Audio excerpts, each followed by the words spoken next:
Essa última aula. Espero que vocês tenham fôlego ainda.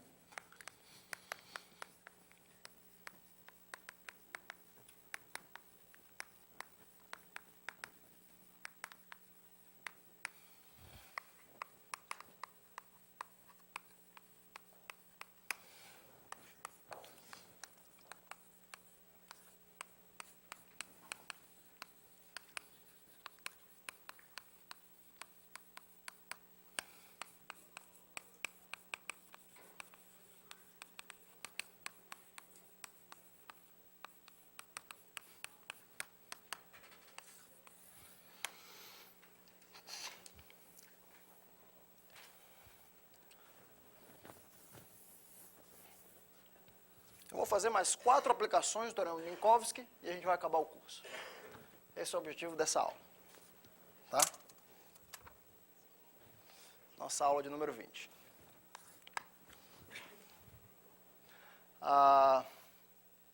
Vamos lá, deixa eu continuar com o que a gente estava fazendo, né? A gente estava fazendo agora com a matriz, uma alfa Mn, e eu estava considerando formas Fm de x, que eram a soma n de 1 até n, isso aqui é uma matriz n por n, desses meus alfa Mn a xn, né? Isso aqui quando m variava de 1 até n. Tá? Antes, tá? Tudo que eu falei antes para vocês era com esses alfa Mn reais. Tá? Mas às vezes é conveniente para a gente também ter uma versão desse teorema onde essas formas podem tomar valores complexos. Tá? Então vamos fazer um caso agora. Eu queria só comentar um pouquinho para vocês sobre o caso complexo. Né? Agora a gente tem só talvez 1h30 para falar. Não vou poder falar tudo, vou deixar talvez algumas passagens para vocês fazerem em casa. E no caso complexo, o que é que eu quero dizer? O caso interessante para a gente vai ser onde eu tenho R dessas formas, R formas reais, e eu tenho duas S formas complexas, né, que são conjugadas. Ou seja, eu tenho S formas e S formas conjugadas. Nesse caso aqui, eu vou ter R mais 2S igual a N. Tá? E o que eu quero dizer é que, então aqui minha matriz é alfa Mn. Para o M igual a 1, 2 até R, eu tenho o alfa Mn real, tá? Qualquer N. Para o M igual a R mais 1 até R mais S, eu tenho alfa Mn, agora, não todos reais, alguns deles complexos. Tá? E para o M igual a R mais S mais 1 até o R mais 2S, né? O alfa M mais S correspondente, N vai ser o alfa Mn barra. Ou seja, essa forma vai ser a conjugada dessa, essa forma vai ser a conjugada dessa e assim por diante. Tá legal?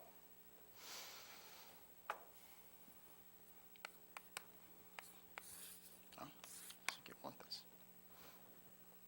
Então, nesse caso, o teorema toma a seguinte forma. O teorema toma a seguinte forma. Vou anunciar para vocês aqui, a gente vai discutir um pouquinho a prova.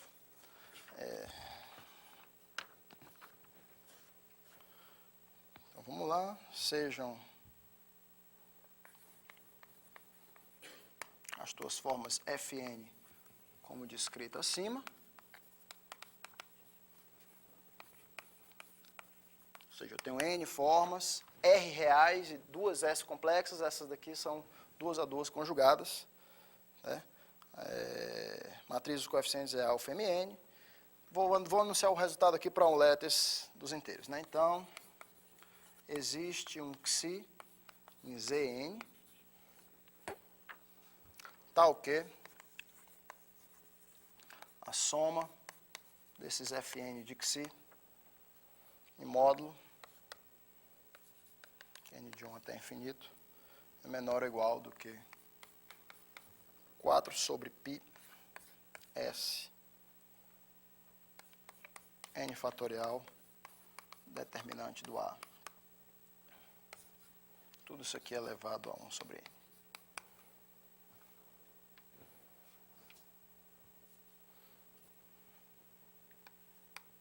Esse é como se eu estou pegando aqui todos os eta do teorema anterior iguais a esse cara aqui, né?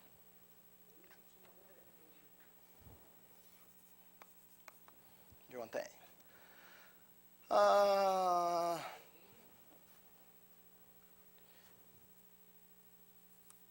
M de 1 até N. Tá? Vamos assumir aqui, assumo que esse determinante de A é diferente de zero, tá? Só para ficar mais simples nesse caso aqui, assumo que esse determinante de A é diferente de zero.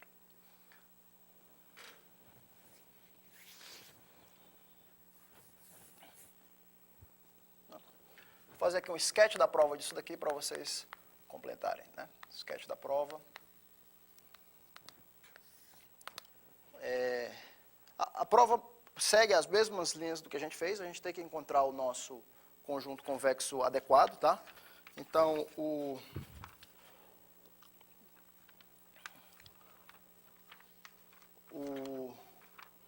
crux aqui, para eu usar essa propriedade de que as formas são complexas conjugadas, tá? É eu considerar essa matriz, considerar uma matriz W, né, que é uma matriz N por N da seguinte forma. Ela é a matriz de identidade R, tá?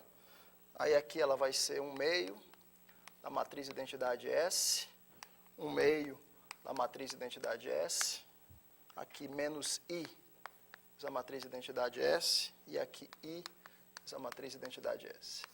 E o resto aqui 0, 0, 0, 0. Tá? Essa matriz aqui é N por N. Tá? Então esse é o primeiro passo da prova, estou querendo dizer para vocês. Vejam bem o que é que vai acontecer. Né? Então, defina essa matriz. Primeira observação que eu passo para vocês é calcular o determinante dela. O determinante dessa matriz aqui é menos 2i elevado a s, se eu não me engano. Menos 2i elevado a menos s.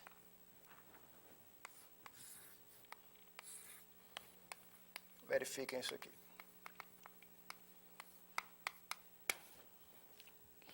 Tá. Desse modo, vamos ver o que acontece quando eu multiplico essa matriz aqui, W, vezes a minha A. Tá? O que acontece quando você multiplica essa W aqui pela sua A? Você multiplicar a sua A aqui, né? N, aí aqui vai até o R, né? Alfa R1, alfa Rn, e aqui começam as complexas conjugadas, né? Alfa R mais 1, alfa R mais 1 N, até alfa N1, alfa Nn. Quando você multiplicar aqui, né? Eu quero só mostrar para vocês que esse daqui tem... o que acontece com essa matriz aqui?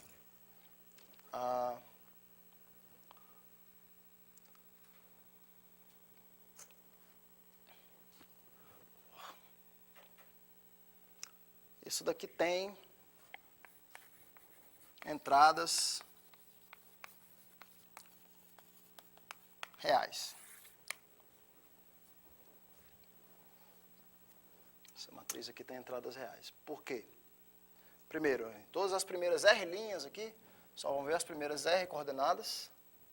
Tá? Então, essas primeiras R linhas aqui, esse primeiro elemento só vai ver primeira linha, vezes primeira coluna.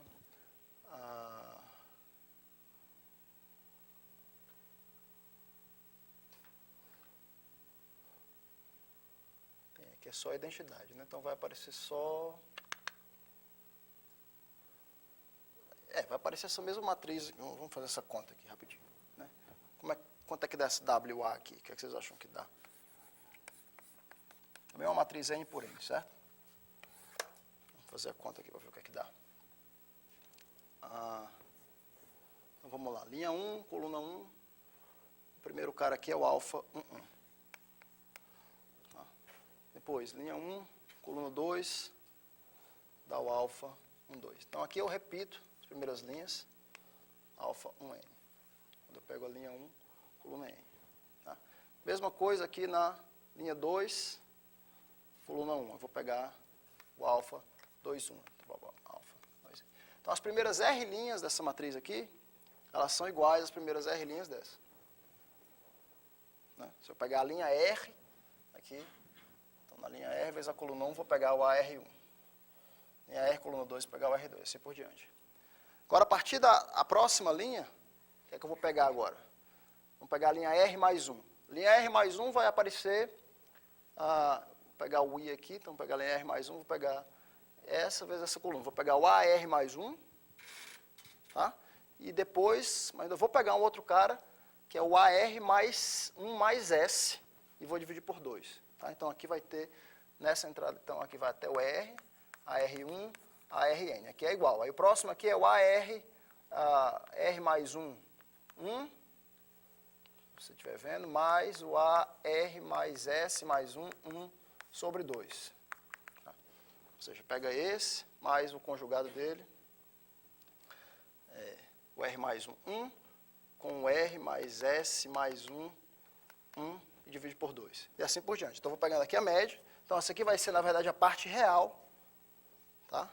Parte real dos AS, e depois os outros fica a parte imaginária dos AS. Então, se você fizer essa conta direitinho, isso aqui as primeiras R linhas são iguais, tá? As primeiras R linhas iguais. Agora fica, se você olhar e dividir essas aqui em dois blocos, tá? Um bloco de S e um bloco de S. Na verdade, aqui ficam só as partes reais desses blocos de S, e aqui ficam as partes imaginárias desse bloco de S aqui, que é o bloco conjugado. É assim que a gente monta a nossa matriz.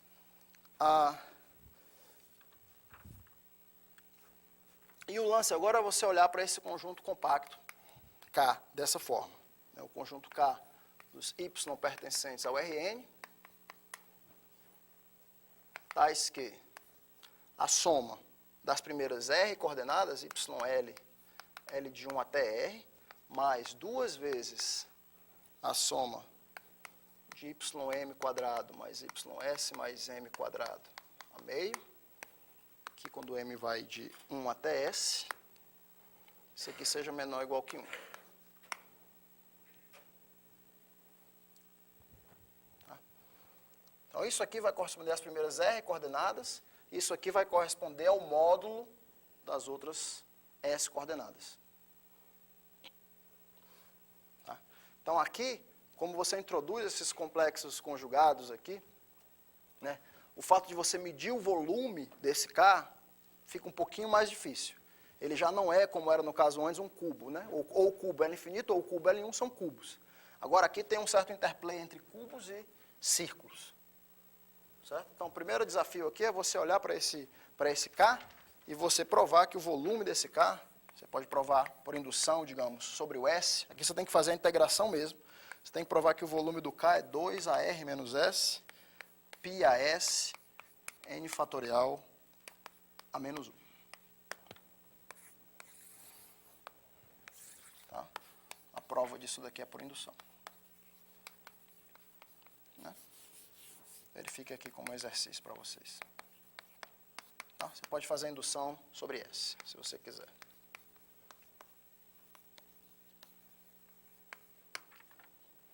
É claro que se o S for 0, você tem o cubo L1.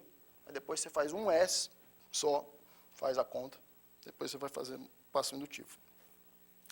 E aqui, o que a gente quer então é pegar essa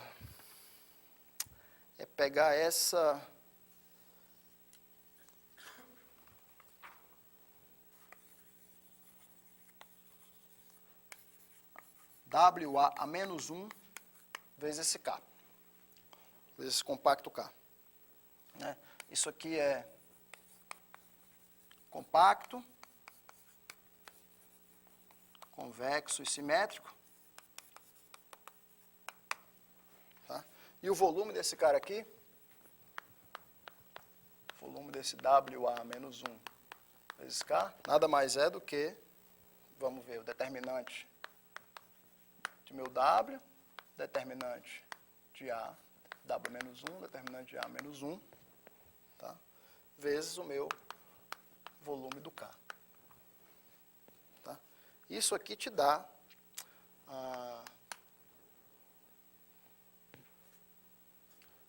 o quê? Depois que você faz essas contas, o determinante do W você tem ali. Né? Então, isso aqui dá 2AR πs vezes N fatorial determinante de A menos 1. Tá? Se você dilatar esse K, né? Se você considerar o TK como sendo o conjunto dos Y em Rn, tais que a soma dos YL, L de 1 até R, mais duas vezes a soma M de 1 até S, de YN quadrado mais YS mais M quadrado, meio menor ou igual que T, só dilatação do K. É claro que o volume desse TK vai ser T elevado a N vezes o volume do K. Tá? E aí basta eu escolher o Q, eu escolher o T. Então, escolho o T tal que T elevado a N seja igual a essa quantidade aqui, 4 sobre π elevado a S vezes N fatorial vezes determinante do A. Tá? Dessa forma, quando eu escolho T, eu tenho que exatamente o volume desse WA menos 1 TK, tá? É igual a 2AN.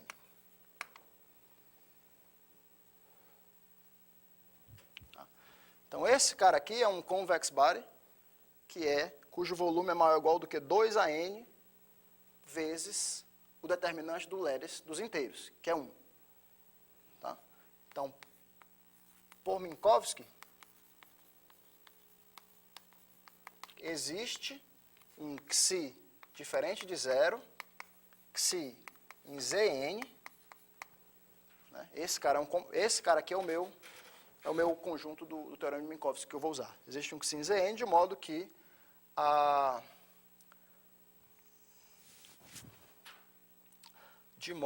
Xi pertence ao WA a menos 1 de TK. Tá? Em outras palavras, isso aqui implica que, se eu multiplicar, então, WA menos 1 por esse lado aqui, WA de Xi pertence a TK. Tá? Agora, o A de Xi é simplesmente a minha forma. O A de Xi são os meus FNs. Tá? O A de Xi são meus FNs. E quando eu multiplico por esse W, que dá exatamente isso daqui, né? E faço essa soma aqui, né? Isso aqui dá exatamente a soma desses módulos. Tá? Isso aqui dá exatamente a soma dos módulos desses números. Os reais e os complexos vão aparecer exatamente assim. Tá?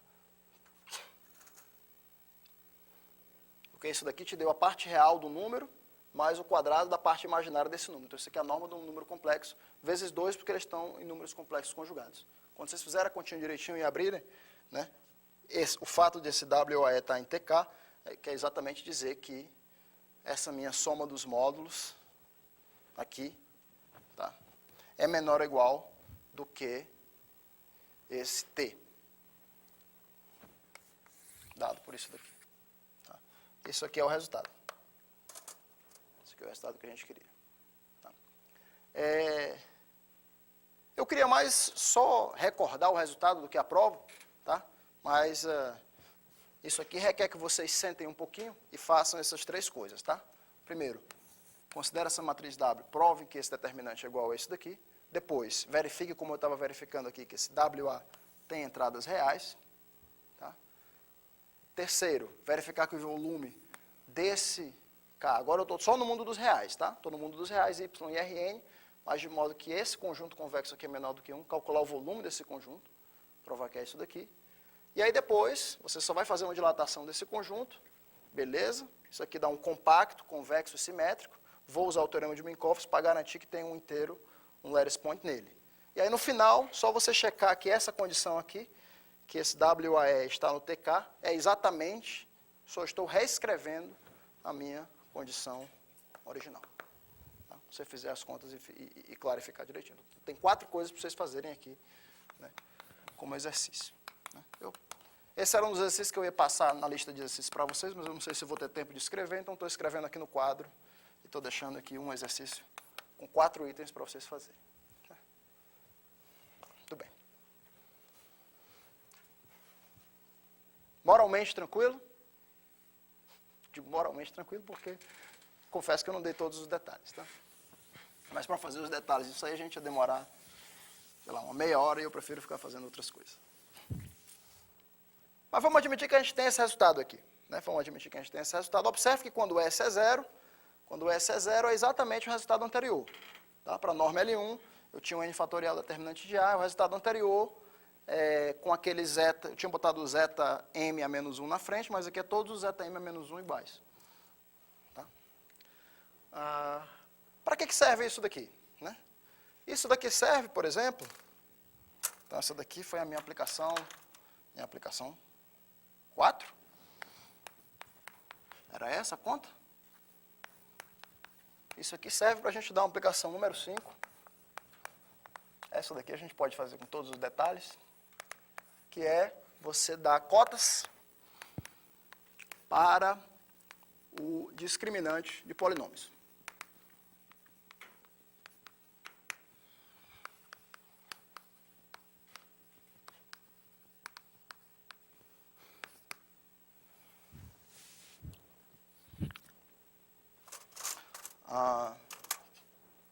Então aqui, eu vou começar com um polinômio, por exemplo, de coeficientes inteiros, P de x, a n, xn, mais tal, a 1,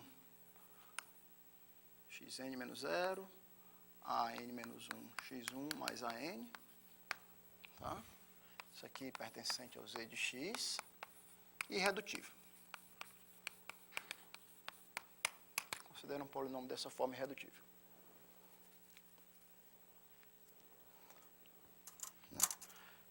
Digamos que as raízes desses caras aqui sejam caras alfa 1, alfa n.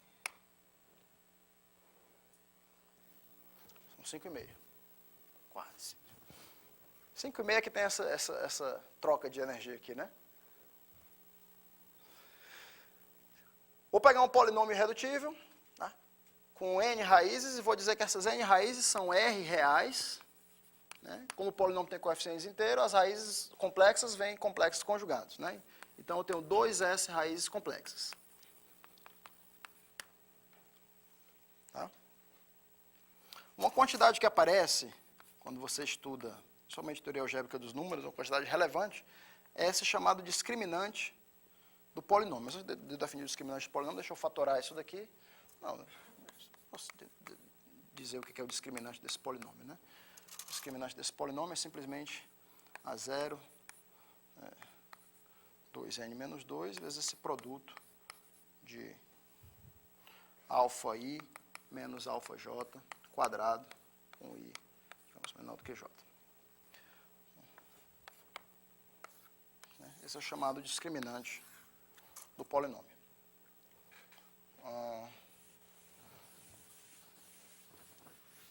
Você botar...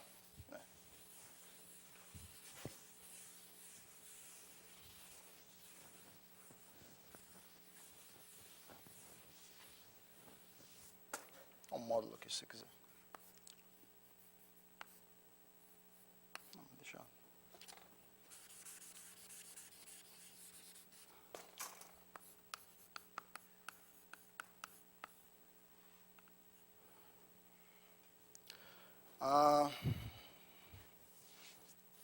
Não precisa botar o módulo não, porque para cada complexo que aparece aqui, para cada IJ tem o conjugado dele que aparece aqui também, nesse cara. Né?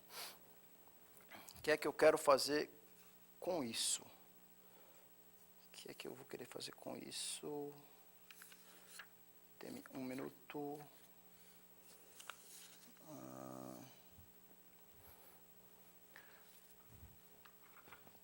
Então, O que eu... Quer dizer, o n é par também aqui. Isso que eu não preciso nem botar o módulo aqui, não. Vamos definir o discriminante do polinômio assim. Tá? A primeira observação que eu faço para vocês é que esse número aqui, esse discriminante do polinômio é sempre um inteiro.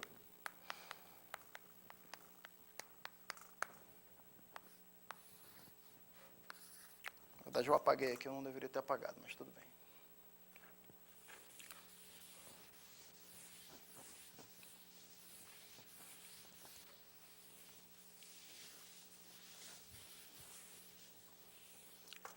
Discriminante de um polinômio é um número inteiro. Por que isso aqui é verdade? Bem, primeira coisa, você pega o seu polinômio e fatora. Seu P de x aqui, ele vai ser a zero, tá? Vezes o produto de x menos esses alfa j. J de 1 até n. Tá? Quando você abre isso daqui é a zero. O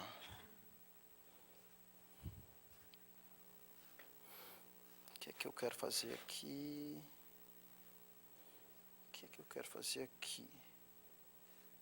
Botei o a zero em evidência, botei x menos alfa j.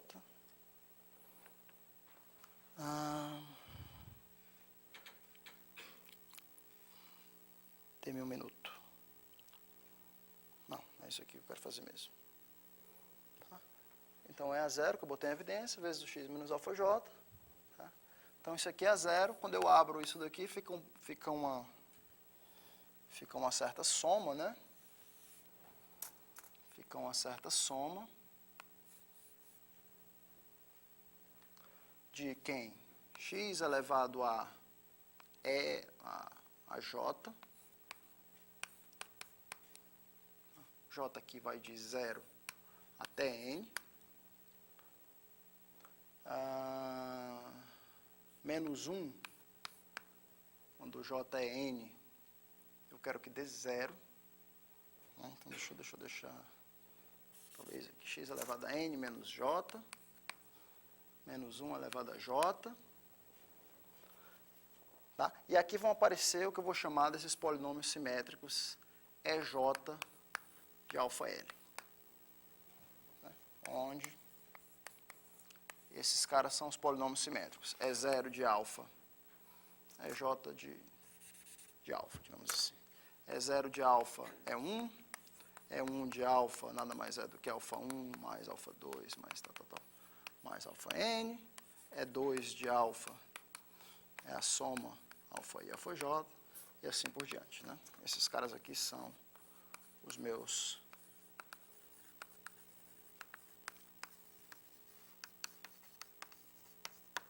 polinômios simétricos. Tá? Então, essa é a fatoração. Daqui segue em particular que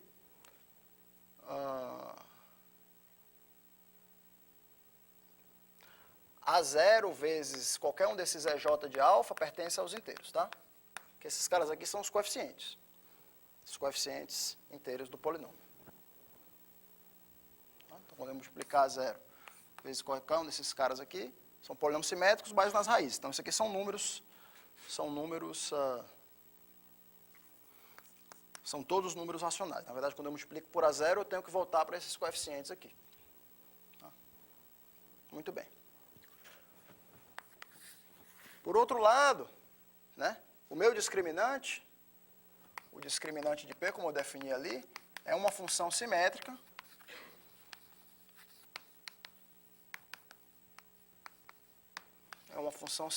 nos alfa-is. Tá? Então, tem um teorema que diz que, teorema dos polinômios simétricos, que toda função simétrica nos alfa-is pode ser escrito como um polinômio, né, nas funções simétricas elementares. Tá? Então, daqui segue, por exemplo, que esse produtório aqui, esse produtório de alfa i menos alfa j quadrado, isso aqui pode ser escrito como um certo polinômio simétrico, um polinômio nas minhas funções simétricas elementares, né? E é um alfa, blá, blá, blá, blá, blá, é n de alfa. Muito bem.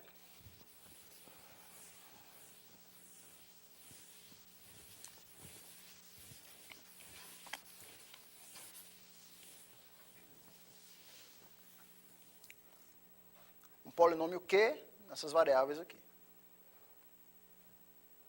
Tá? Então, aqui eu estou usando esse teorema de funções simétricas.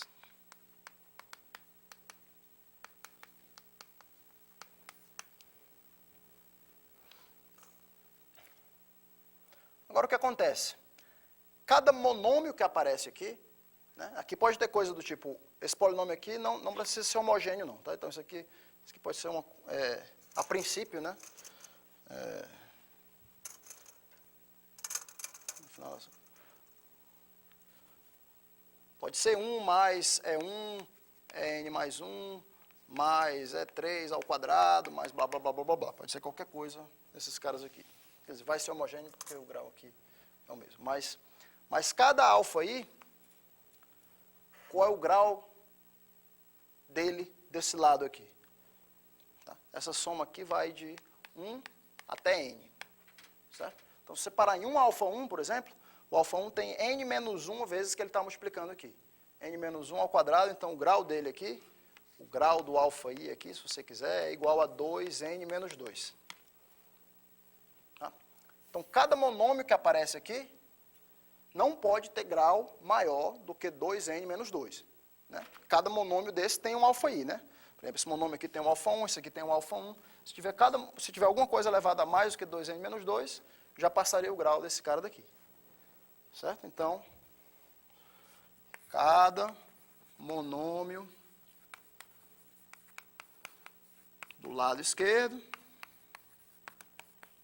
tem grau menor ou igual do que 2n mais 2. Tá? Portanto, tu pode pegar isso e multiplicar aqui dos dois lados por A0 elevado a 2n menos 2 e aqui por A0 elevado a 2n menos 2. Né? E distribuir o A0 elevado a 2n menos 2 em cada monômio desses caras aqui. Né? Só que lembre-se que o A0 vezes qualquer dessas funções elementares é um inteiro. Tá?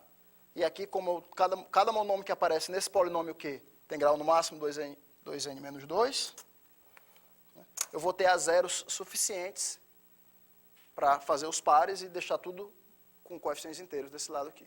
Tá? Então, isso aqui implica que o right hand side é inteiro. Tá legal? O Q não necessariamente é de coeficientes inteiros, tá? Porque esse cara aqui, a princípio, ele não tem coeficientes inteiros. Quer dizer, o Q é de coeficientes inteiros, mas esses caras aqui, eles não são inteiros. O Q é de coeficientes inteiros porque esse cara aqui tem coeficientes inteiros, né? O teorema dos polinômios das funções simétricas, se você pegar um polinômio em um certo anel que é simétrico com relação àquelas variáveis, então existe um polinômio no mesmo anel das funções simétricas elementares. No caso aqui, o anel dos inteiros. O que é um polinômio de coeficientes inteiros nessas variáveis, só que esses números aqui, em particular, a princípio não são inteiros. Né? A0 vezes ele é que é inteiro. Tá? Mas, no final das contas, como eu multiplico por A0 a 2n menos 2 dos dois lados, e esse é o discriminante, esse cara aqui é um inteiro. Certo? Então, isso aqui é a prova da minha primeira claim. Esse cara aqui é um número inteiro. Tá? E a pergunta relevante aqui, para o pessoal, às vezes, de teoria algébrica dos números, é quão pequeno esse inteiro pode ser. Quão pequeno, né, pode ser o discriminante.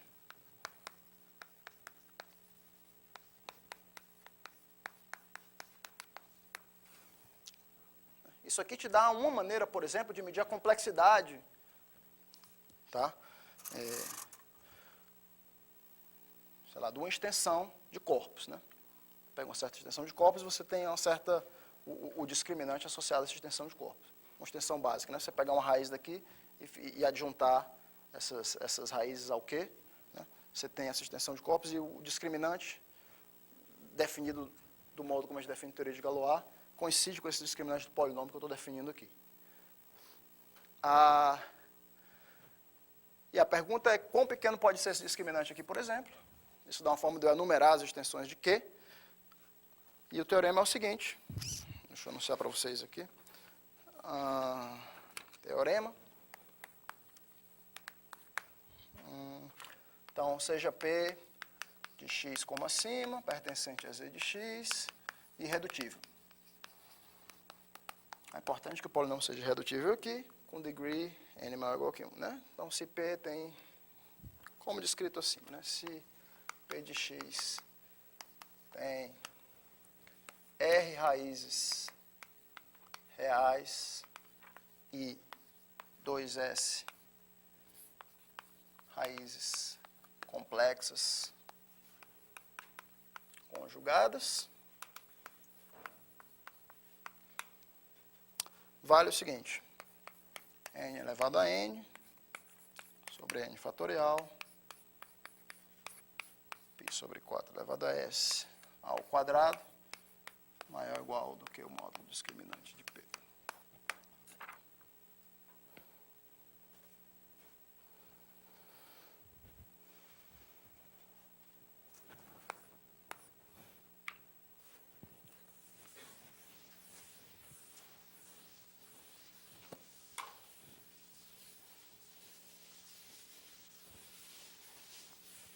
Ou seja, ele não pode ser muito pequeno, isso daqui dá uma cota inferior para ele, né? N sobre n fatorial essencialmente n sobre e elevado a n, então aqui já vai aparecer um e elevado a n em algum lugar. Né? Você pode usar a fórmula de Stirling aqui para aproximar esse cara, n sobre e elevado a n vezes alguma coisa. Muito bem. Vamos tentar provar isso daqui, deixa eu lembrar o resultado anterior que a gente viu, o resultado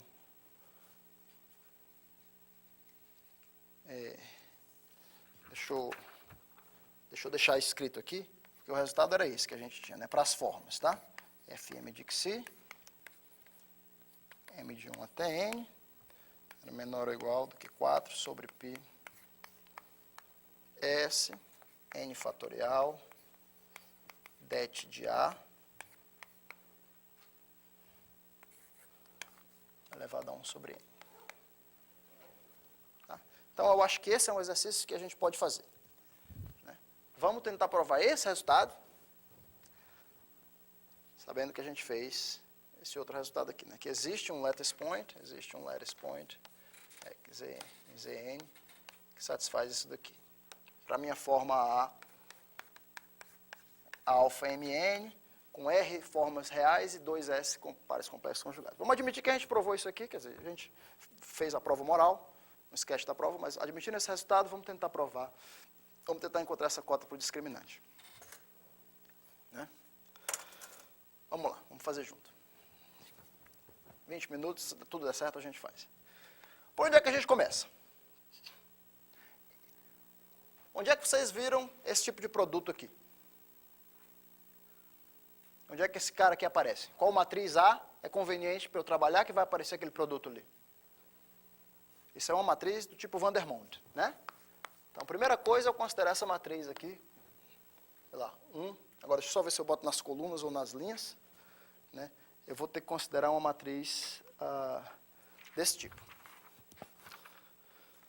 A igual a 1, alfa 1, alfa 1 quadrado, alfa 1 a n menos 1, 1, alfa 2 quadrado, alfa 2 a n menos 1, blá, blá, blá, blá, blá, blá, blá, 1.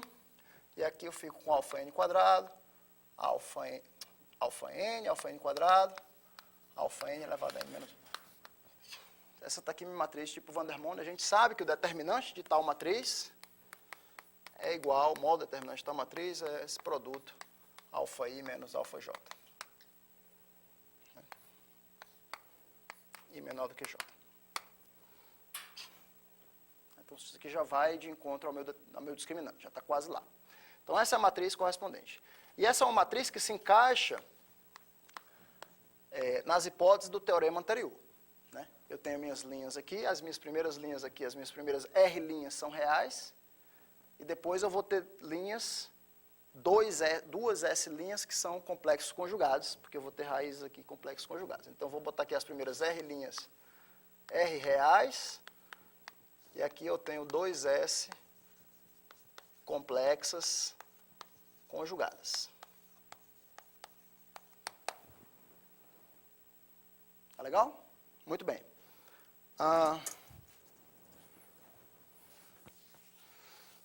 Muito bem. Então, pelo teorema anterior,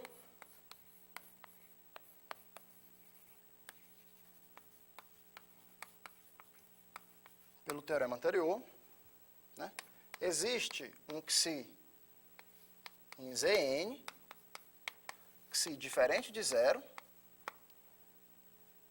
tá, tal que essa soma aqui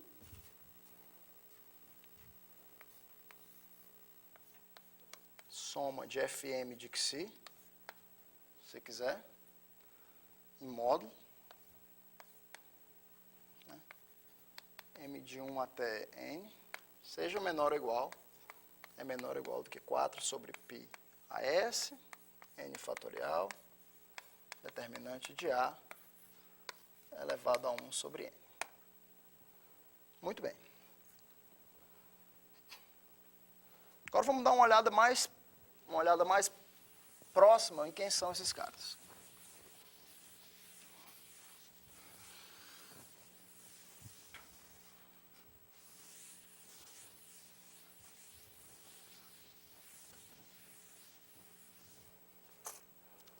Esse Fm de Xi, né, o que é isso daqui? Isso daqui é o meu, é 1, se eu estiver ligado, mais um alfa m Xi1, mais alfa m quadrado Xi2, mais alfa m a n menos 1 Xn. Xn. Errei alguma coisa? Não, desculpa. É Xi1, porque o primeiro é 1. Xi2, Xi3, Xn. Tá? Isso aqui é que é a forma. Tá? Vamos chamar esse cara aqui, só para simplificar, para não ficar escrevendo Fm de Xi, vamos chamar esse cara aqui de beta m. Né? Isso aqui para m, 1, 2 até n. Tá? E o Xi é Xi1, Xn. Pertence ao Zn.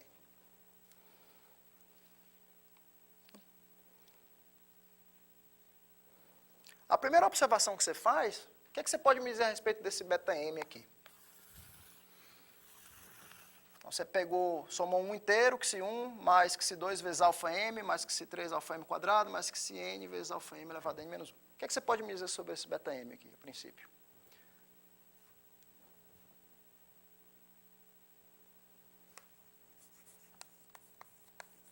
Note que esse beta m aqui não pode ser zero.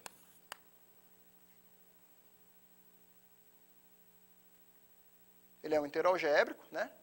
Estou pegando aqui, esses caras os alfa m são inteiros. São os meus números algébricos, desculpa, não necessariamente inteiros algébricos, porque tem um a zero, né? Mas são algébricos, esse cara aqui é um algébrico, mas ele não é zero. Por que ele não é zero? Porque esse polinômio, o polinômio que eu peguei inicialmente é um polinômio irredutível, né? Se algum desses caras fosse zero, eu estaria aqui com um polinômio que é não nulo, porque o meu Xi é não nulo, polinômio não nulo de grau n menos 1 e um desses alfas aqui sendo raiz. Tá? Então, a princípio, esse cara aqui é diferente de zero. Então, primeira observação não trivial. Agora, de modo eu quero fazer aparecer, né, o que eu sei sobre as minhas funções simétricas, que eu sei que são números inteiros. Então, eu quero fazer aparecer esses números inteiros aqui.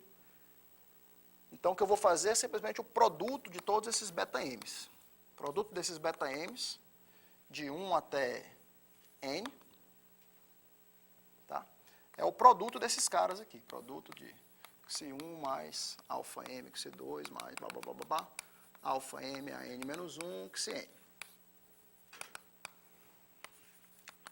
Agora sim, quando eu peguei o produto de todos eles, né, observe que essa daqui virou uma função simétrica. Então, isso aqui é uma função simétrica nos meus alfaís.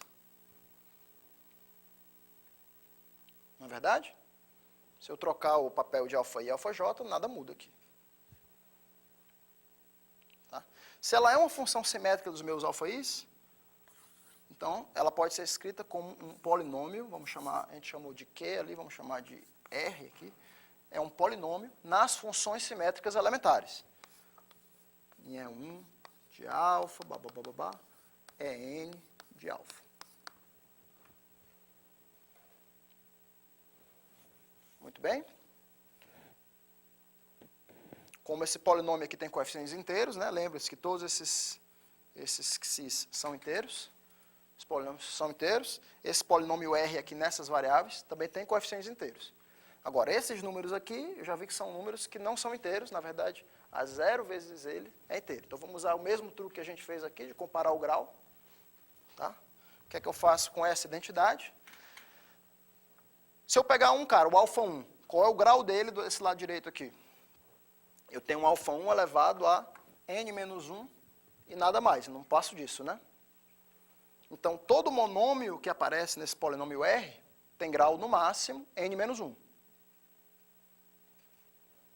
Certo? Então, daí eu posso multiplicar por A0 elevado a n menos 1 desse lado, fica igual a A0 elevado a n menos 1 desse lado, que fica igual a A0 elevado a n menos 1 vezes isso. Tá? E agora sim, né?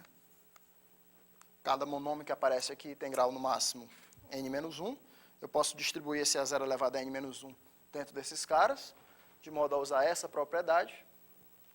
E eu com isso garanto que esse cara aqui é um inteiro. Tá claro? É um número inteiro. Né? Que não é zero, porque nenhum desses caras aqui é zero. Então, a única coisa que eu vou usar aqui, de novo, né, é um inteiro que não é zero, é pelo menos 1. Pronto. Daí a importância, porque se a gente simplesmente usasse que ele é diferente de zero, a gente não cria a cota quantitativa. A gente precisa que ele seja maior ou igual que um epsilon, e para isso a gente precisa de uma propriedade dessa. Né? Então, a única coisa que eu vou usar aqui é que se um cara é inteiro e não é zero, ele tem módulo pelo menos 1. Né? Daí, 1 é menor ou igual do que a 0 n mais 1 produtório de Bm, m de 1 até n.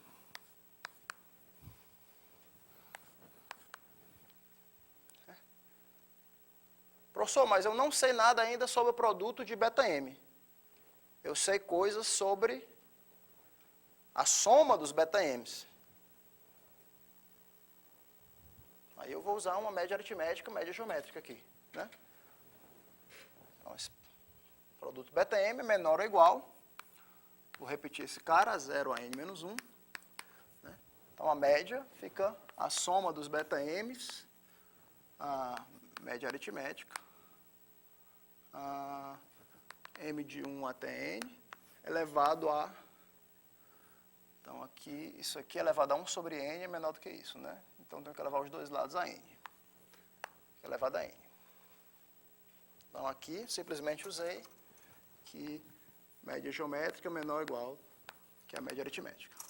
E agora, vamos lá para o que a gente sabe, né? Eu sei que essa soma dos BMs, então, Então, isso aqui é menor ou igual que a 0. Isso aqui é menor ou igual que a 0 n menos 1.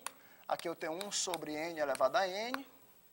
E a soma dos beta-m's, pela fórmula ali, elevado a n, mato aquele 1 sobre n que está fora, fica 4 sobre π elevado a s, n fatorial, vezes o determinante de A.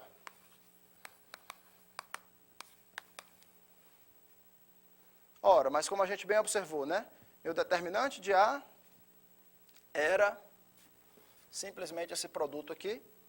Se eu pegar o determinante de A ao quadrado, e multiplicar pelo A0 elevado a n menos 1 ao quadrado, eu tenho um discriminante. Né? Então, esse cara, junto com esse cara aqui, dá igual A1 sobre N a N, 4 sobre π a S, N fatorial vezes o discriminante do teu polinômio, a raiz quadrada do discriminante.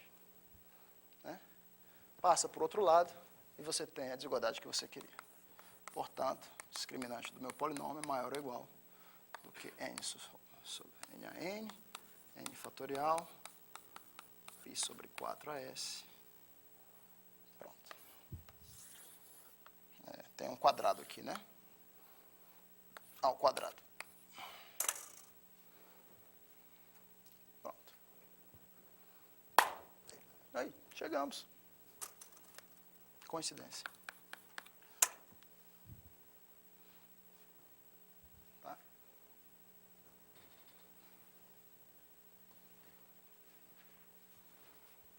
Então tá, então, na verdade, a motivação para a gente introduzir a versão das formas com R formas reais e 2S formas complexas, exatamente aplicações desse tipo, onde você está trabalhando com raízes de polinômios, coeficientes reais. Então, as raízes vão ser reais e as raízes complexas vão aparecer em pares de conjugados. Dúvidas quanto a isso? Podemos continuar? Então, já foram 2 aplicações. Faltam mais 2 e a gente acaba o nosso curso. Vou apagar aqui. Essa foi a nossa aplicação número 5.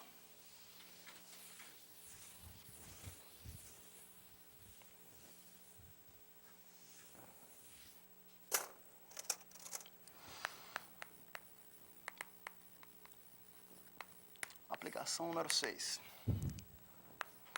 Vamos revisitar o teorema de Dirichlet.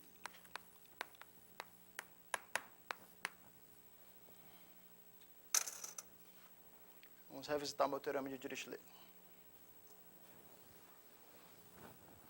Agora vamos fazer aqui com várias variáveis.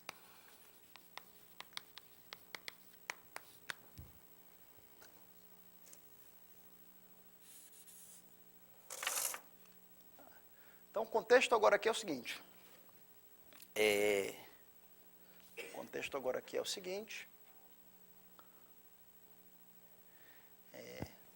Lembrando que a gente tinha definido a parte, o double bar, né? A parte fracionária. Então, isso aqui é o mínimo. Módulo de x menos n, n pertencente a z. Tá? Isso aqui em uma dimensão. Então, eu vou definir agora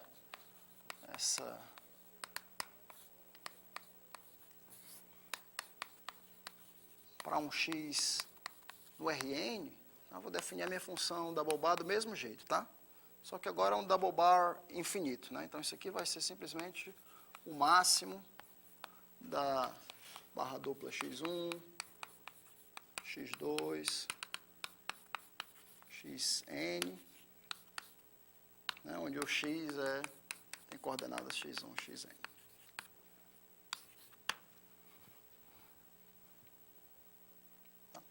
Nosso teorema de Dirichlet, quando a gente provou aqui no primeiro dia de aula,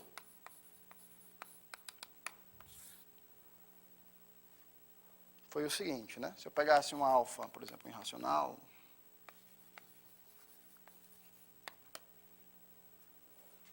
tá? Então, existia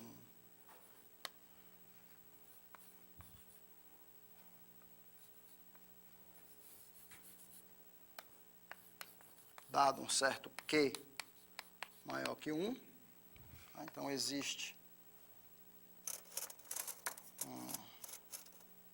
um N pertencente ao conjunto 1, 2 até Q, de modo que a parte, o alfa N, seja menor ou igual do que 1 sobre Q mais 1, né?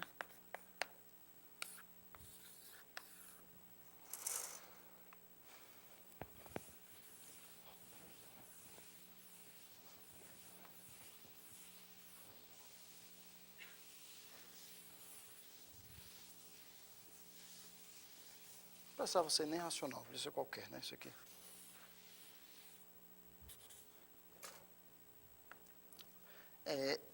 Eu queria generalizar isso daí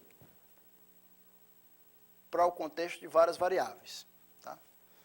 Nosso objetivo agora é generalizar isso daí para o contexto de várias variáveis e a versão que eu vou anunciar para vocês é o seguinte. Teorema. Também do Dirichlet para formas, tá? E a versão é a seguinte.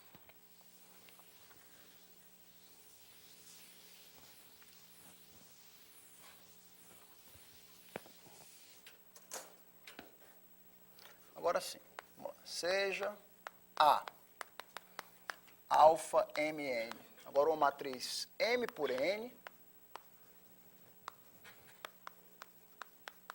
com entradas reais,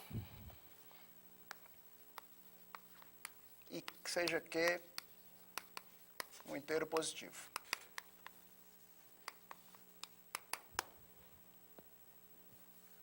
Então,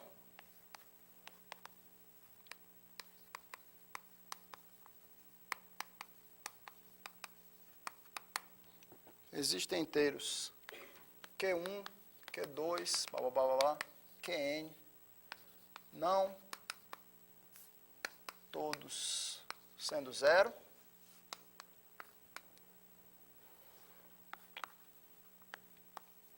tais que módulo de Qn é menor ou igual que Q, né, para cada N1, 2 até Nzão. E, deixa eu botar aqui agora, o meu Fm de Q, se você quiser, do jeito como estava escrito ali, menor ou igual do que Q mais 1 elevado a menos N sobre M, para cada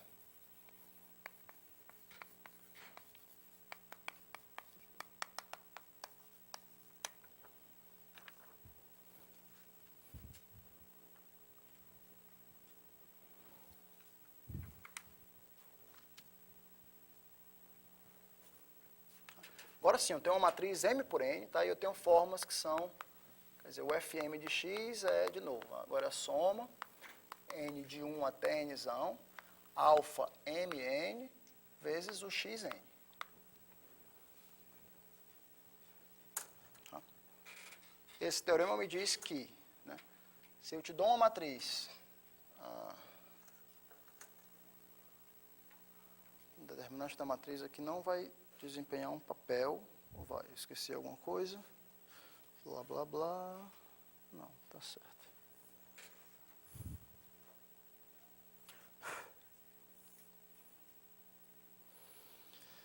Se eu pegar uma matriz M por N, agora eu tenho M equações e N variáveis, né?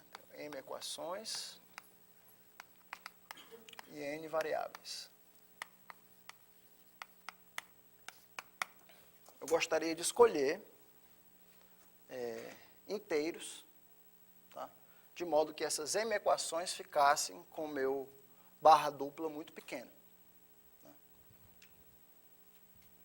E no espírito do teorema de Dirichlet original que a gente fez, né, que se eu te dou, né, o espaço até um certo inteiro Q, então o melhor que você pode fazer é que existe um cara aqui dentro, tal que a barra dupla é menor ou igual que 1 sobre Q mais 1.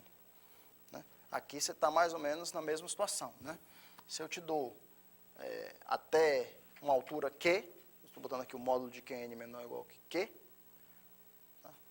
Existe um certo um certo Q, que é a N upla, Q1, Q2, Qn, nesse cubo, tá? De modo que todas essas formas aqui ficam pequenas, são menores ou iguais a Q mais 1 elevado a menos N sobre M. Essencialmente, note que se você tiver o N igual a 1 e o M igual a 1, tá? O resultado volta para esse. Tá? Porque a barra dupla de Q alfa é a mesma coisa da barra dupla de menos Q alfa. Tá? Então não interessa se eu te dou o módulo aqui. Tá? Então isso aqui é uma generalização desse resultado aqui. onde você tem agora m formas e n variáveis. E você quer tornar a barra dupla de todas elas simultaneamente pequenas. Tá?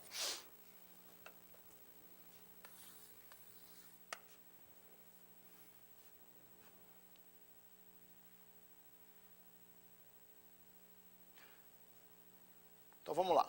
Vamos de novo fazer o exercício. O que foi que a gente provou? O que foi que a gente provou para as formas lineares? Vamos lá. Deixa eu ver onde é que eu estava. O que foi que a gente provou para as formas lineares?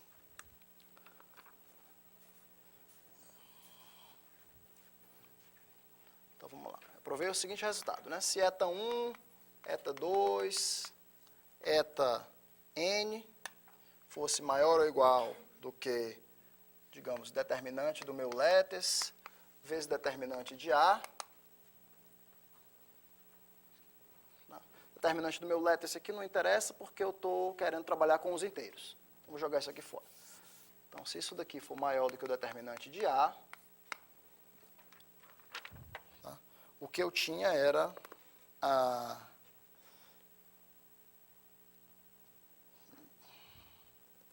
Mas isso aqui era a forma com n fatorial, né? Isso é maior que A vezes n fatorial. Não, era normal infinito mesmo. Então, eu tinha que cada um desses, cada um fm de lambda, em módulo, era menor ou igual do que o eta m. Então, o que eu tinha era isso daí.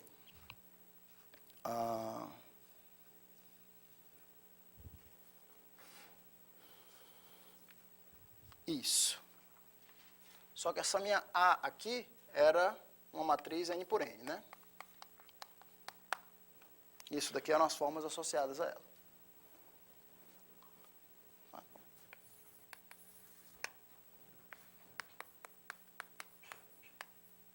Então, vamos lembrar desse fato aqui, né? Se eu pego eta 1, eta 2, tal, que o produto desses caras é maior ou igual do que o determinante de A uma matriz n por n, existe um lambda no lattice point em Zn, lambda diferente de zero, de modo que todas essas formas aqui são pequenas, são menores ou iguais do que o eta m correspondente. Tá? Para todo m, 1, 2 até m. Deixa eu trocar o A para não ficar o mesmo A da gente. Na verdade, o A é diferente, vou botar aqui um B. Tá? Esse B aqui era n por n, no nosso caso era m mais n por n. Tá? Então, a primeira coisa, no nosso caso, que a gente vai fazer é o seguinte, prova. Eu vou considerar uma matriz grande, de modo a tentar usar esse resultado aqui, que era o teorema de Dirichlet para formas lineares. Eu vou considerar uma matriz B, que é a seguinte, que ela é a identidade M, aqui ela é a A, aqui ela é a identidade N e aqui ela é 0. Esse é o nosso A aqui. Tá? Considere essa matriz B.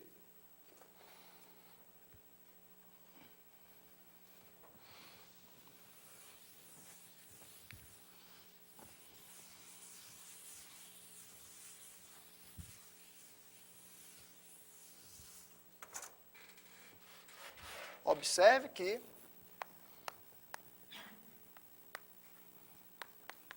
o determinante de B é 1. Tá? Porque B é a matriz diagonal superior. O determinante de B é 1. Então, agora eu vou considerar... Eu tenho que considerar números eta 1, eta 2, eta m, e aí tem o eta m mais 1 até o eta m mais n, que essa matriz B ela é m mais n por m mais n. M mais n por m mais n. E eu vou fazer esses caras assim. Eu vou pegar... O que é que eu quero fazer? Eu quero que apareçam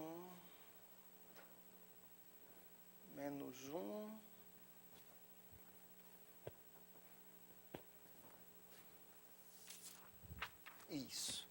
Então, eu quero fazer que apareça aquele Q mais 1 elevado a menos N mais M. Então, eu vou pegar o eta 1 igual ao eta 2, igual blá, blá, blá, igual ao eta M, igual a Q mais 1 elevado a menos N sobre M. Legal? E vou pegar o meu eta M mais 1 até o meu eta M mais N igual a Q mais 1. É isso que eu quero fazer? É isso que eu quero fazer? Não, eu tenho que fazer um... Tenho que trocar esse 1 aqui por um θ.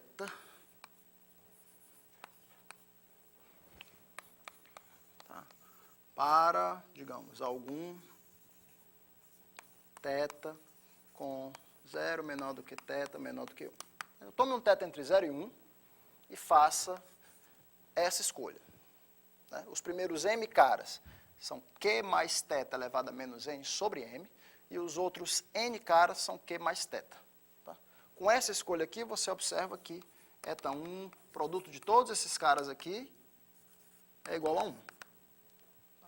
Os m primeiros caras, mata aqui, fica menos n, depois você tem n caras para matar. O produto deles dá 1, né? Que dá igual ao seu determinante da B.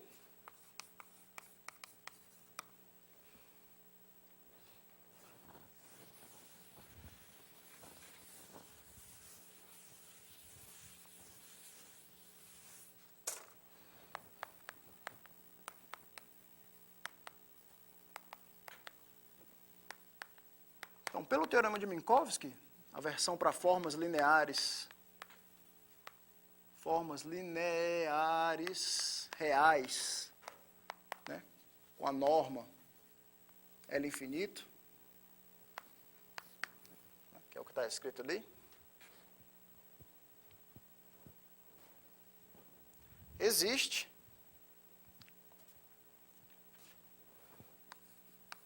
um certo lambda pertencente a Z M mais N. Tá? E aqui vamos chamar esse cara de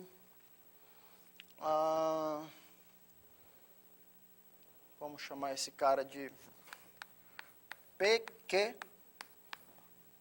com P pertencente a Z M e Q pertencente a ZN. Vamos ver se funciona. Existe um desses caras, de modo que os meus FM de lambda sejam menores ou iguais do que o correspondente eta M.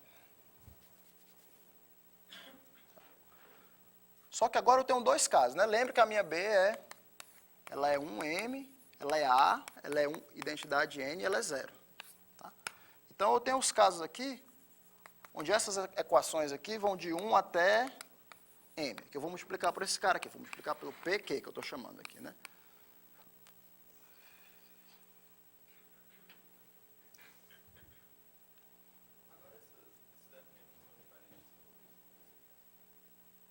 São os FMs, são diferentes do que eu quero, são os associados a essa matriz B. Ah, tá.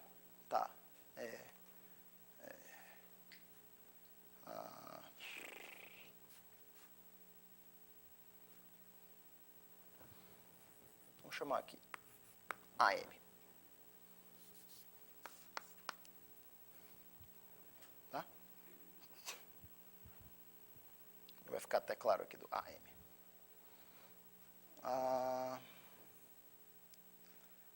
Que é que eu quero? PQ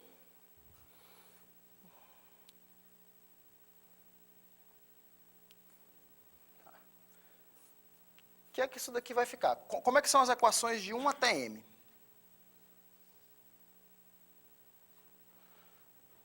De 1 até M,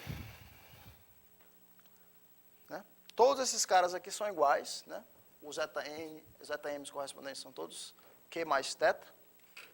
Né? E quando eu multiplico aqui, né, As minhas primeiras M equações estão aqui dentro, tá? Vai ficar P mais AQ, o normelo infinito desse vetor vai ser menor ou igual do que Q mais θ elevado a menos N sobre M.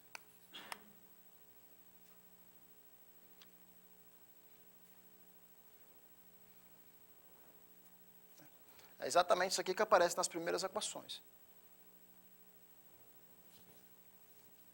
Tá?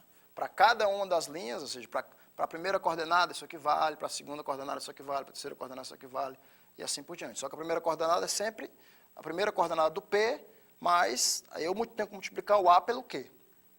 E aí dá a primeira coordenada do AQ, que é o que eu chamei ali de A1Q. Estou botando aqui a normela infinita, porque isso aqui é um vetor, isso aqui é um vetor que tem M coordenadas. Tá? Então, isso aqui são as primeiras linhas. E as últimas linhas, de M mais 1 até M mais N, essencialmente querem me dizer que, o quê? Querem me dizer que isso aqui 0 vezes P dá 0, e o próprio Q, né? A própria norma do Q, L infinito, é menor ou igual que Q mais θ. Que são os outros θ isso. Tá? Então, isso aqui é exatamente essa condição dessas duas formas. Pronto. Agora eu estou quase lá.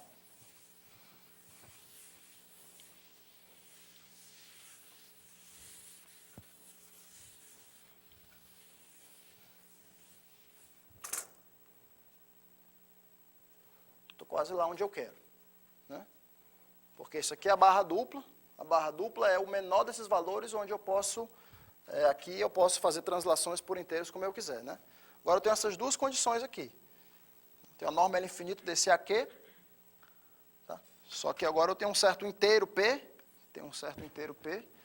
que eu somo o AQ e dá pequeno, a norma L infinito. Tá? A barra dupla é claro que é menor ou igual do que a norma L infinito de qualquer transladado dele. E o Q, esse Q aqui, é também no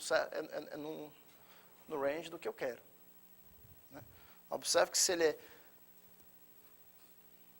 está em Zn, e ele é menor ou igual do que Q mais θ, e o θ é menor do que 1, então, isso aqui implica que a norma L infinito desse Q é menor ou igual do que Q. Porque ele tem que ter coordenadas inteiras.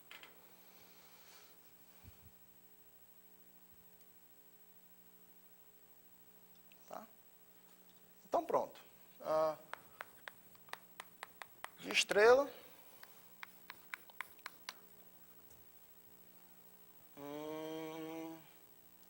Que é que eu quero.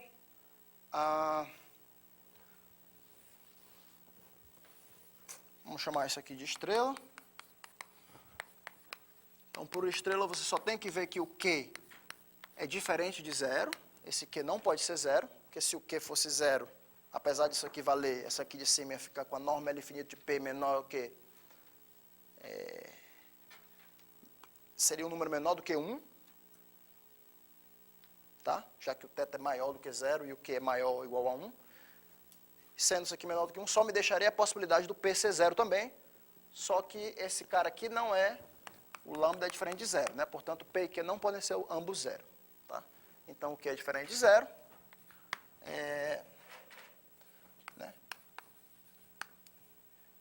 E pela primeira equação, você tem aqui o barra dupla de AQ é menor ou igual do que a norma L infinito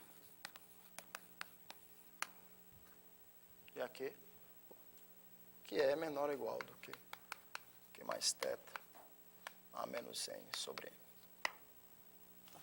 Isso aqui é o barra dupla no sentido que a gente quer aqui. Como isso aqui vale para qualquer θ,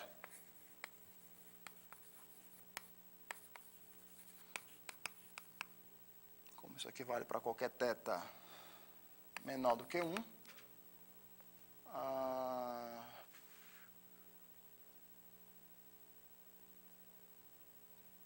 gostaria de provar que existe um Q. Mas para um θ diferente, essa minha escolha do Q pode ser diferente. Tá? Mas não interessa, porque o Q está dentro desse cubo, certo? Então, quando o θ aproxima 1, eu posso ter um Q diferente, não tem problema, mas como eu tenho só uma quantidade finita de Q, eu uso o argumento de compacidade, e para θ igual a 1 vai existir um Q, né? Por compacidade,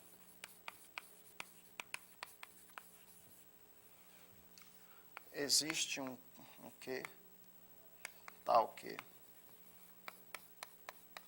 aqui, parte fracionária D menor do que Q mais 1.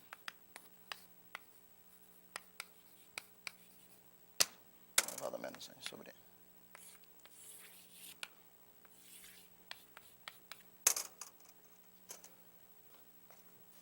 Tá? Pronto. Esse é o meu Dirichlet com várias variáveis, tá? Com um sistema de equações. Né? Então, de novo, qual é a estratégia? É usar o teorema de Dirichlet para formas lineares, que só valer para matrizes quadradas. Eu monto aqui uma matriz quadrada, como? Eu pego a minha matriz M por N, nessas primeiras linhas eu pego as M linhas, e eu completo ela com uma matriz que eu vou controlar, na verdade, a norma dos QNs. Eu uso a segunda parte para controlar a norma dos QNs. Tá? Está aqui uma prova desse teorema, via Minkowski. Dúvidas? Vocês estão calados hoje, nem pensam que o curso vai acabar. Todo mundo vai estar feliz, vão fazer prova amanhã, vão para casa.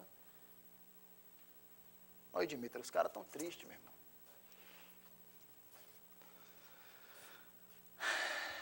O que é que eu quero fazer agora?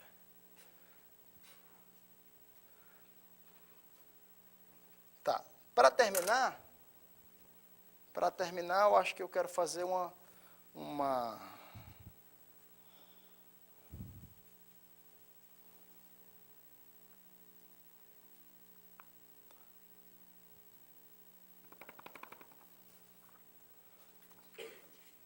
deixa eu ver o que é que eu quero fazer. Talvez eu quero fazer uma versão desse teorema aqui, o mesmo teorema, só que uma prova via análise de Fourier. Tá. Então, deixa eu apagar isso daqui. Né? E nós vamos para a nossa última aplicação.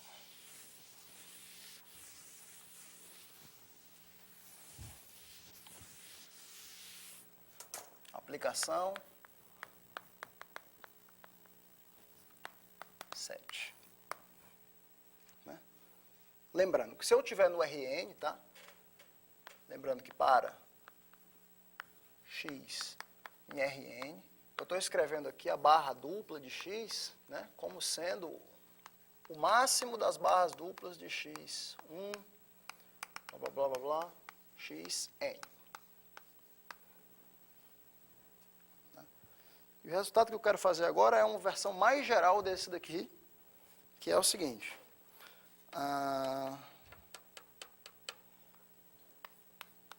Teorema, seja L, vamos botar assim, contido em Zn, tá? Uma versão, um subconjunto finito. Subconjunto finito. Defina K como sendo subconjunto L menos L. Ou seja, é o conjunto das diferenças L menos M, onde L pertence ao conjunto L e o M também pertence ao conjunto L. Até aí tudo bem. Defina também delta como sendo o mínimo desse barra dupla AK, K pertencente a K, K diferente de zero. Tá? O meu A é o meu A anterior, o mesmo A. É matriz M por N. Tá? Então, delta é menor ou igual do que a cardinalidade desse conjunto L que você tomou, elevado a menos 1 sobre M.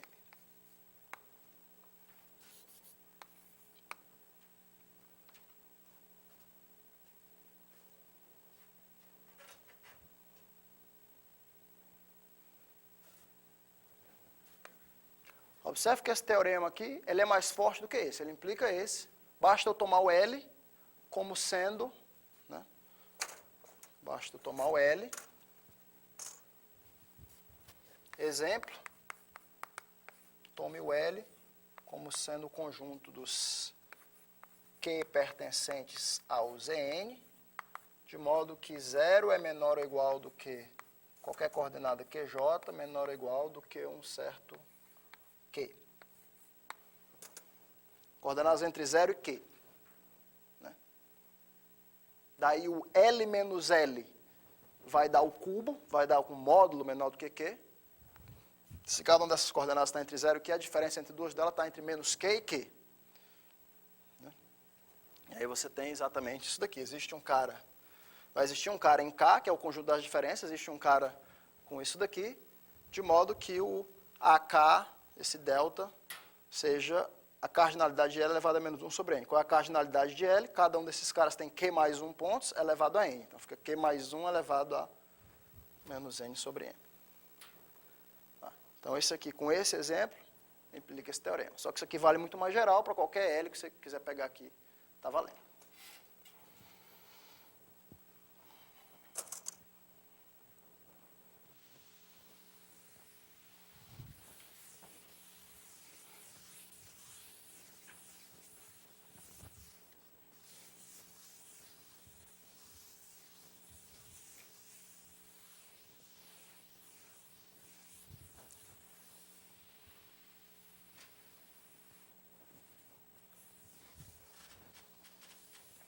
Vamos lá.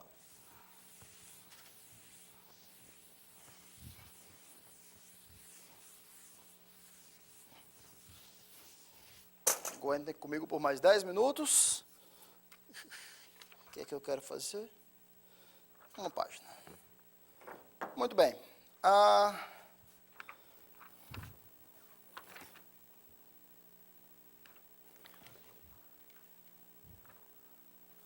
Prova.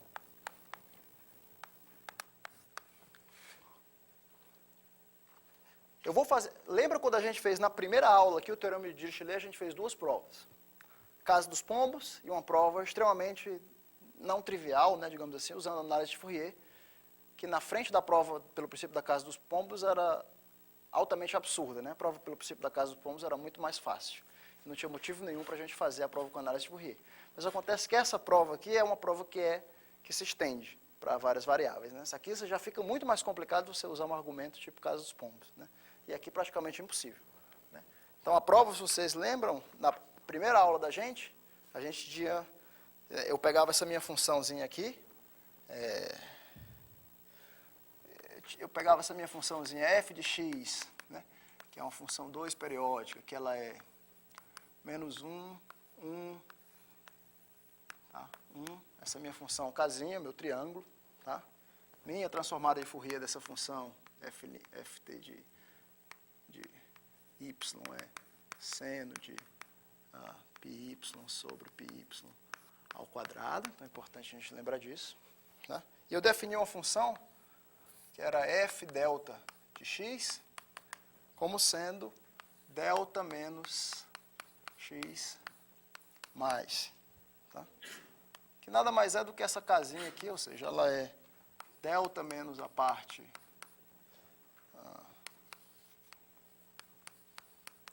double bar do x e ela é zero se o delta for menor que double bar de x.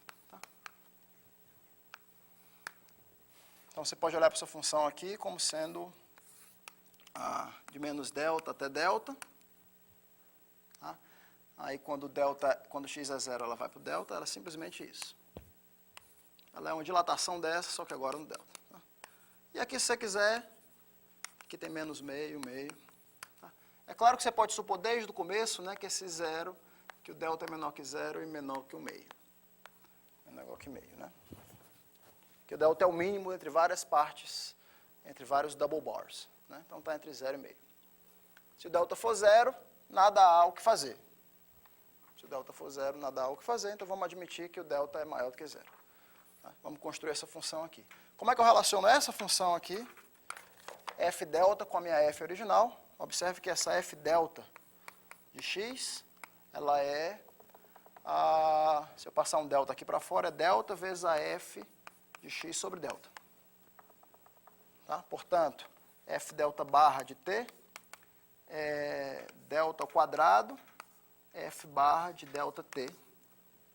Se você fizer a conta aqui, isso daqui dá, se eu jogar aqui no lugar de y, delta t, eu vou ficar com seno de π delta t em cima, vou ficar com π delta t ao quadrado embaixo, só que delta ao quadrado vai cortar, então vai ficar πt. O transformado de Fourier dela é esse cara. Isso aqui tudo é em uma variável, em uma dimensão. Tá? O que eu vou fazer agora é fazer a estrutura produto disso. Tá? Então, considere para um x, né, pertencente a Rn, eu vou considerar a minha função f delta de x como sendo o produto das fzinho delta. Fzinho delta de x1, fzinho delta de x2, até fzinho delta de xn. Tá? Tá aqui tudo que você precisa saber. Né? Então, preciso saber duas coisas. Né? Primeiro, quem é o f delta? Eu preciso saber, primeiro, quem é o f delta de zero. Isso aqui é importante para eu saber quem é. Do vetor zero. Tá? No vetor zero dá, cada uma dessas daqui dá delta. Então, dá delta elevado a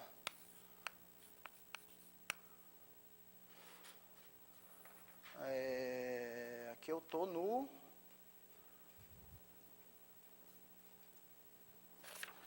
eu quero estar no Z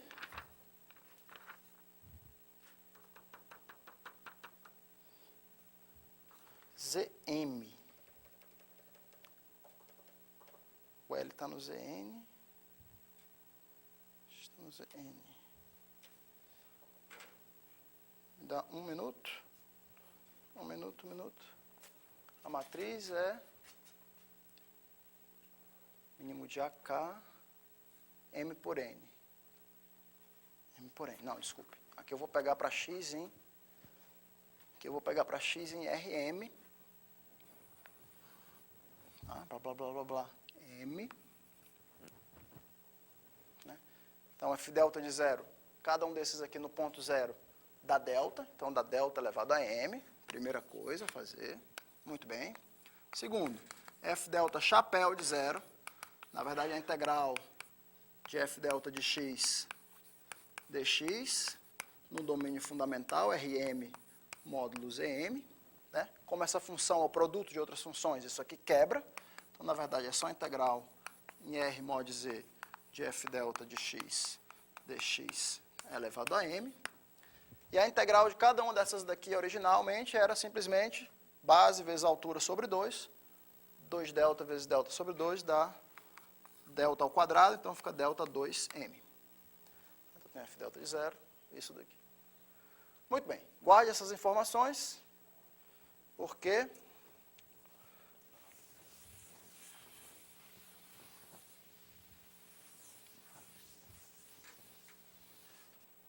o que é que eu quero fazer agora? Quero fazer agora o seguinte. Muito bem. Defino agora a soma, né, de E, que eu vou botar E elevado a... Deixa eu botar a notação aqui exponencial, vou usar de novo, é x como sendo E elevado a 2πx, tá? Então, vou botar aqui E de L escalar x sobre todos os L pertencentes ao meu L. Pegar isso aqui ao quadrado. Vamos fazer essa conta aqui. considera esse vetor, esse número complexo, tá? Ao quadrado, então isso aqui dá um número real maior ou igual que zero. Tá? A soma aqui, parado, o x está parado, essa soma aqui é sobre todos os vetores L no teu conjunto inicial Lzinho. Esse cara aqui é o quadrado, se eu pegar ele vezes o conjugado, então isso aqui dá a soma, né, de L1 em L, soma de L2 em L, e aqui fica E elevado a L1 menos L2 x. Beleza? Só que o conjunto das diferenças, L1 menos L2, é exatamente o conjunto que eu batizei e chamei de K. K é o L menos L. Tá? Então, essa soma aqui, que é uma soma finita, porque o meu L é um conjunto finito, isso aqui é uma soma sobre os vetores K em K. Tá? Cada vetor K aparece quantas vezes? Bem, aparece aqui o número de vezes, onde eu pego L1 e L2 em L, de modo que L1 menos L2 seja igual a K. Aparece essa quantidade de vezes.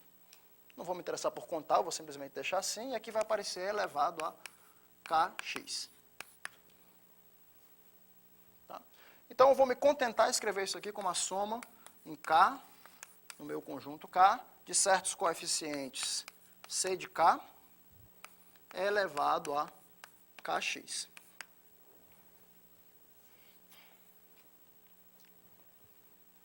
Mas o que é que você pode me dizer? Olha, primeiro que essa soma aqui é maior ou igual que zero, para todo x, tá? Independente do x, isso aqui é o quadrado do número complexo. Então, é sempre maior ou igual que zero. Né? Segundo, que esses CKs aqui são sempre maiores ou iguais que zero. Né? Então, o que é que você pode me dizer sobre os CKs? A primeira coisa que você pode me dizer é que o C de zero, quem é o C de zero? Quantas vezes o zero é contado aqui? Bem, o zero é contado só quando o L1 é igual ao L2. Então, o zero é contado cardinalidade de L. Né? Observação 1. E a observação 2 é que a soma dos C de K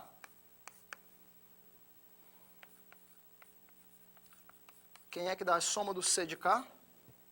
A soma do C de K dá todas as possibilidades, que dá cardinalidade de L quadrado, né? Então, pronto, tem que guardar essas duas observações.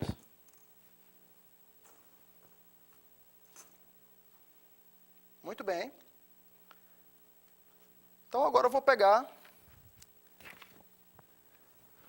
e vou escrever o seguinte. Pela definição de delta, tá? Esse delta aqui, ele era o mínimo dessas partes, desses double bar, de A vezes K. Então, pela definição de delta, quando eu pegar, o que acontece quando eu resolver somar? Soma em K pertencente a K, C de K, F delta de AK. Vamos somar isso daqui. Tudo isso aqui está bem definido, tá? Então, o K é um cara que mora no Zn, né, mora no Rn. Quando eu multiplico A vezes K, o A é M por N, vezes um vetor N por 1, dá um vetor M por 1. Né? Não tem problema, porque a F delta está definida, por isso que eu queria definir ela no Rm. Tá? Então, a F delta está aplicando aqui. Por outro lado, esse cara, esse AK, por hipótese, sempre tem a parte fracionária dele, o double bar, maior ou igual que delta. E essa minha função Fzão delta só vê a moçada que está dentro, a parte fracionária menor ou igual que delta. Aqui está o corte unidimensional, mas ela é o produto dessas funções. Então, ela só vê quando a parte fracionária está dentro do delta. Então, essa soma que eu escrevi aqui, na verdade, não é uma soma, ela tem um termo só. Qual é o termo que ela tem? É o termo quando K é zero. Né? Porque esse delta é a definição quando K é diferente de zero. Obviamente, quando K é zero, a parte fracionária dá zero. Então, essa soma aqui, por definição do delta, só tem um termo, que é o C de zero vezes o F delta de zero. Quanto que dá isso daqui? C de zero, a gente viu que dá cardinalidade do L, e o F delta de zero eu também calculei, e era delta elevado a m.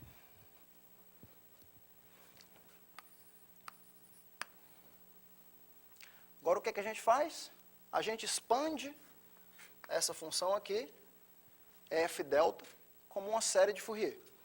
Essa soma aqui é a soma em K pertencente ao teu conjunto kappa, C de K, vezes a f delta. A f delta, então, f delta no vetor AK, eu vou escrever ela como uma soma sobre m em Zm, né? Estou em Zm, vezes f delta chapéu de m, vezes E elevado a, posso botar aqui m transposto para ficar bonitinho, a kappa.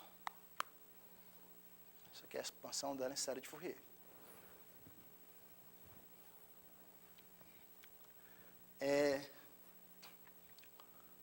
Posso trocar essas somas.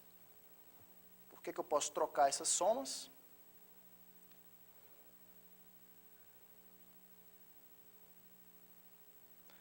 Bem, para começo de história é só usar uma convergência dominada aqui. Na verdade, isso aqui é um conjunto finito de pontos. Isso aqui tem um máximo, né? Então, basta eu ver que qualquer soma dessa converge. Até posso tirar o E elevado a tal, que isso aqui converge. Essa soma de f delta chapéu, o f delta chapéu, como a f delta é um produto de funções, o f delta chapéu nada mais é do que o produto de funções, né? Essa integral vira o produto das integrais, e cada integral em uma dimensão, quando eu somar essa função aqui sobre os inteiros m, converge, porque eu tenho m ao quadrado no denominador. E no zero não tem problema, porque eu tenho um seno em cima para me livrar do zero. Então, essas integrais aqui são absolutamente convergentes. Uso o Fubini, né? Então, isso aqui é integral em mz, de quê? De f delta chapéu de m, vezes a integral em k, pertencente a k, c de k, é elevado a mt a k. Né? Agora, a gente volta para o quadrinho anterior, onde eu vi que qualquer soma desse tipo aqui, soma em k de ck é elevado a kx, era sempre maior ou igual que zero. Soma em k de ck é elevado a kx, né? Kx, se você pegar o x e olhar isso aqui como sendo x. Tá? Então, essas somas aqui são sempre maiores ou iguais que zero. Os meus coeficientes de Fourier também são maiores ou iguais que zero, porque, mais uma vez, a minha f delta é simplesmente o produto de funções unidimensionais. Transformada de Fourier também se quebraria, então, no produto. Né? E cada uma das transformadas de Fourier eu já sei o que é o kernel de Dirichlet aqui, kernel positivo. Então, as transformadas de Fourier também são maiores ou iguais a zero, maiores ou iguais a zero, maiores ou iguais a zero. O que é que vocês acham que eu faço aqui, então? Tudo é maior ou igual que zero. Mais uma vez, jogo todo mundo fora, fico só com o termo zero. Então, isso aqui é maior ou igual do que o f delta de zero vezes essa soma aqui, quando eu estou pegando o k igual a zero, né? Ou seja, é a soma dos... Não, desculpa. Quando o m é igual a zero, tá? Quando o m é igual a zero, isso aqui dá o f delta de zero, e essa soma aqui, quando o m é zero, isso aqui dá 1, fica a soma k em k dos ck. Agora, isso aqui dá igual a f delta chapéu de zero, eu calculei bem aqui, delta a 2m, e a soma dos ck eu calculei bem aqui, cardinalidade de L ao quadrado.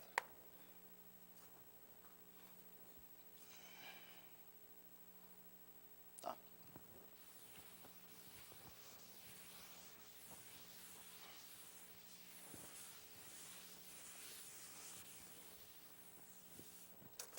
Portanto, você chegou na seguinte desigualdade, né? Isso, delta a 2m, cardinalidade de L ao quadrado, era menor ou igual do que isso. Menor ou igual do que delta a m, cardinalidade de L. Isso aqui implica delta m menor ou igual do que a cardinalidade de L a menos 1, que implica delta menor ou igual